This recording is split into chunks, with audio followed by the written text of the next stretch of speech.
Azure revenue is up 43%. And Microsoft's stock is flat. I'm Milo. I'm Mila. This is AI Daily.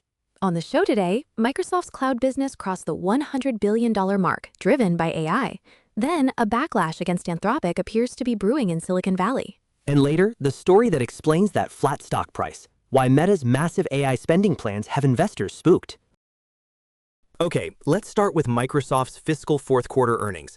The headline number for their cloud division is a 43% year-over-year increase in growth. Which is a huge number on its own, but the real figure is the annual revenue for Azure and other cloud services. For the first time, it crossed $100 billion. $100 billion. That is the size of a top-tier global bank, just for their cloud division. CEO Satya Nadella pointed directly to AI services as the driver. He also noted that Microsoft 365 Copilot has now reached 30 million paid seats. 30 million seats is a significant enterprise footprint. It suggests that companies aren't just experimenting with AI assistants, they're deploying them at scale and paying the premium for it. Right. And at $30 per user per month, that's a multi-billion-dollar business that didn't exist a short time ago. It's pure recurring revenue built on top of their existing Office and 365 dominance. So you have massive infrastructure growth from Azure and massive application layer growth from Copilot. Which brings us back to the beginning. Why was the market reaction so muted? It points to how high expectations already are. When you're one of the most valuable companies in the world, growing a $100 billion business by 43% is what Wall Street now considers table stakes. The question is no longer, is AI profitable, but can you keep growing at this pace? From the undisputed leader to a company facing some internal friction, a report in the Wall Street Journal suggests a backlash against Anthropic is building within Silicon Valley. This isn't about their models or their safety research, but about their product strategy. The report cites executives and researchers who are discontented with what they see as Anthropic moving into direct competition with established software products. The main example given is a feature called Claude Design, which was introduced back in April. It's a tool that seems to be positioned against existing design software, and it's causing tension with other companies in the ecosystem. It's a classic platform versus product dilemma. When you provide the foundational model, are you the platform everyone builds on, or do you use that advantage to build your own products that compete with your customers? Exactly. For a while, Anthropic was seen primarily as a research-focused public benefit corporation, but as they've become more product-focused, they're starting to run into the same channel conflicts that Microsoft and Google have managed for years. It also brings their unique corporate structure back into focus.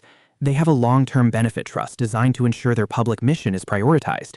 That structure is supposed to keep them aligned with safety over profits, but the commercial decisions are clearly creating friction in the market. The open question is whether this is just the normal tension of a fast-growing company, or if it signals a deeper identity crisis for Anthropic as it balances its safety mission with intense commercial pressure.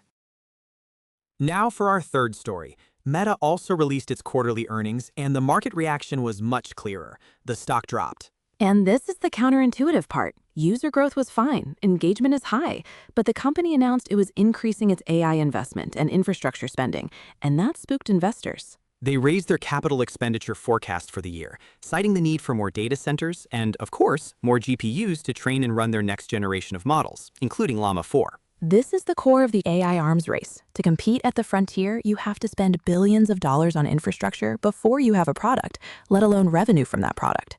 Meta is signaling they are willing to spend whatever it takes. And Wall Street is signaling that whatever it takes is a number that makes them nervous. It's a direct reflection of the uncertainty around how exactly these massive AI investments will translate into profit. Microsoft has a clear answer with Azure and Copilot. For Meta, the path is less direct. They have AI features in their apps, but they don't have that clean $30 per seat enterprise product yet, so investors see a guaranteed cost in the billions with a more speculative return. It's a reminder that even for a company the size of Meta, the sheer cost of building frontier AI is enough to make the market pause. Also in AI today, A note on governance that's getting renewed attention. Anthropic appointed former U.S. Federal Reserve Chair Ben Bernanke to its long-term benefit trust earlier in July. The move is being re-examined in light of the new reports about the company's strategy and its unique oversight structure. and Microsoft's stock performance aside, the company's full-year revenue was $247 billion, up 21%. A significant portion of that growth is now directly attributable to AI services. So, Mila, one company posts a $100 billion AI-driven business and the market shrugs. Another commits to spending billions more on AI and the market sells off. The story of AI in 2026 isn't just about the technology. It's about who has a business model that can pay for it. For Milo and Mila's AI Daily, I'm Milo. And I'm Mila.